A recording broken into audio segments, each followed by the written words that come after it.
Hey guys, it's Sarah. If you enjoy The Strange and Unusual and you're new here, please like and subscribe. And if you're usual here, thank you so much for contributing, liking, and subscribing. And today's video is something new to me. It is aliens and alien abductions. Always heard about it, but never really dove heavily into it myself.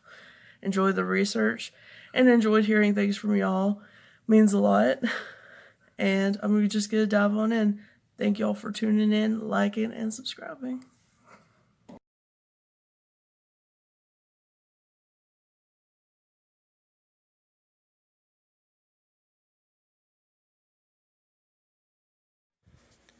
Aliens, what are they?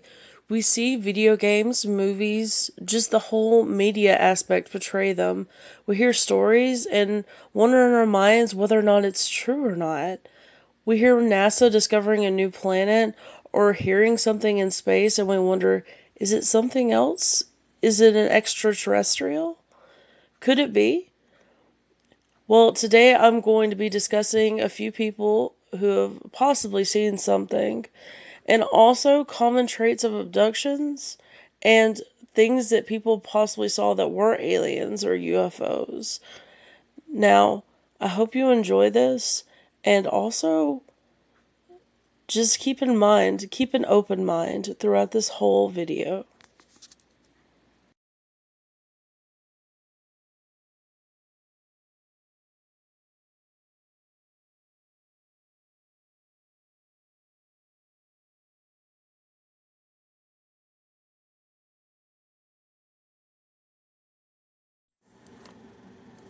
In the 1950s, George Adamski contacted with a species of aliens called Venusians. On November 20th, 1952, 4 images recorded by him that were a cigar-shaped spacecraft near the Desert Center landing. And he claimed after this meeting, a pilot named Orthon, who was a Venusian, met with him, showed him Venus, and showed Adam a reincarnation of his dead wife.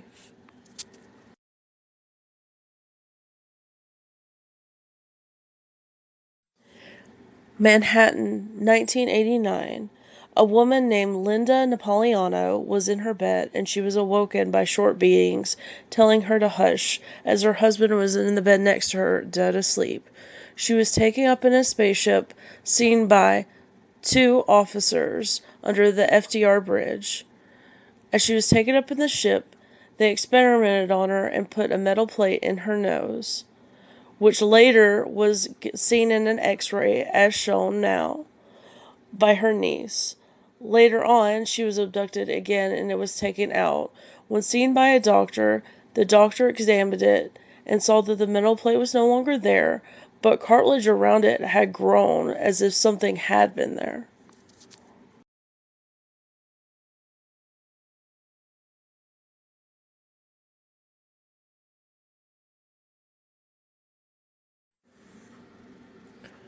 Bud Hopkins.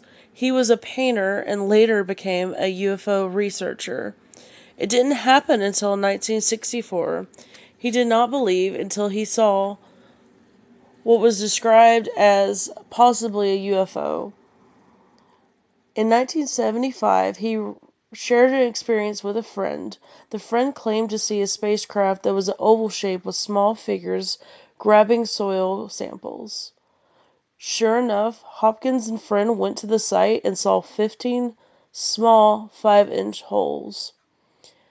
Also to be noted about Bud Hopkins after he became a UFO researcher, he did research on Linda Napoleano's case.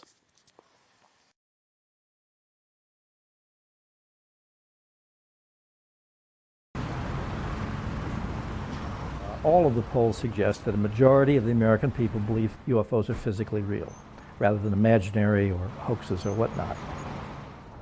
I'm standing at exactly the spot where this very strange event was seen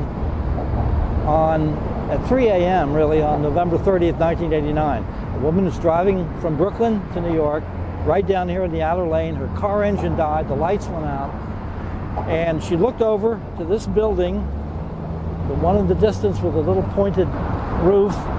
And at that point, she saw a burst of light as a UFO hovering only a few feet above it turned on all of its lights. Two small figures below her and one above her. The light was intense. The woman was terrified and thought, they must be making a movie. This is a film of some sort. And the figures floated up into the UFO, and then the UFO changed its lights, zoomed out across the river and across the bridge and disappeared.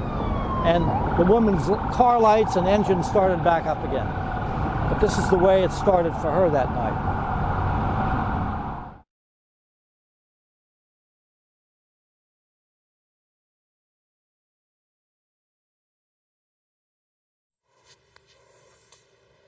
Elizabeth April, when she was 18, went on a 10-day retreat. As she woke up one night where she was at, a huge white head was over her. She said she was taken, and whenever they had done experiments on her, she had seen her past lives as aliens, as other things, and she said she had such an open mind and expansive thought process afterward.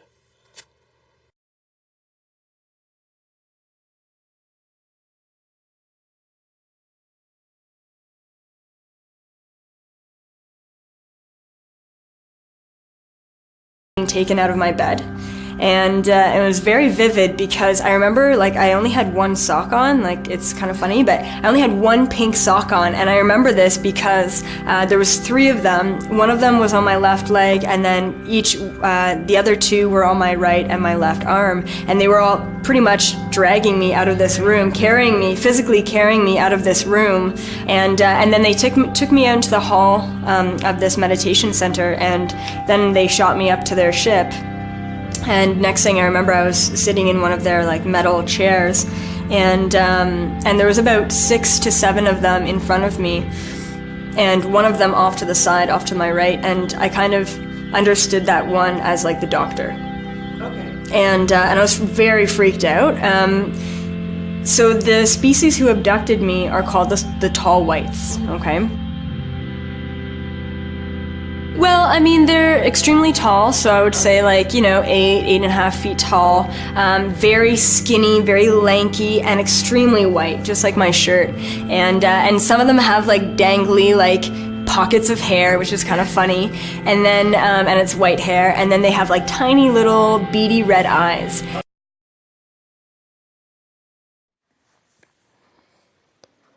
Most of you know of the 1940s Roswell UFO crash. And if you don't know about that, you know of Mexico's well-known paranormal activity or alien stories. Well, in the year 1947, over 300 UFO sightings were recorded, one of them being the crash at Boston Ranch. Jesse Marcel was told by his general to access the crash. The metal found was no thicker than foil, but would not bend, not with a sledgehammer, and it would not bend, it would not scuff, it would not crumble. It was later regarded or covered up as a weather balloon crash, but in 1994, it was admitted that it was a cover-up.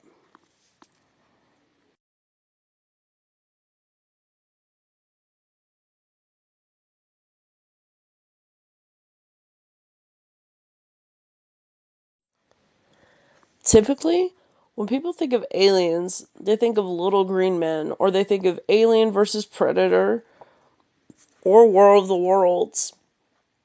But a couple people that have claimed to see something have seen Nordics, which are beautiful blonde-headed people that almost look close to human. Reptilians, such as scaly skin, almost like a lizard or a snake, but more humanoid. Andromedians, which are more like whitish gray, like you would see kind of a classic alien to be. And the grays, which are very similar to that, also smaller.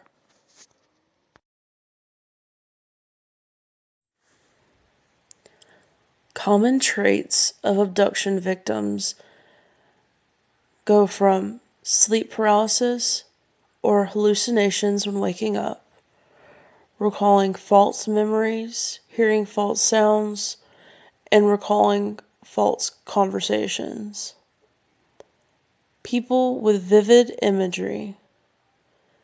People who typically believe in New Age beliefs. And a closeness or well-known knowledge of the paranormal. Thank you guys so much for watching this video. This is definitely not going to be the end of my research on this. This just drew me in so much, especially after watching a few videos and clips of interviews with people and a couple people coming forward and telling me their stories. I just got so enthralled with all of this. Again, thank you guys so much, and if you want to share anything with me, please do. And comment below or message me if you have any topics, as per usual, that you want me to discuss.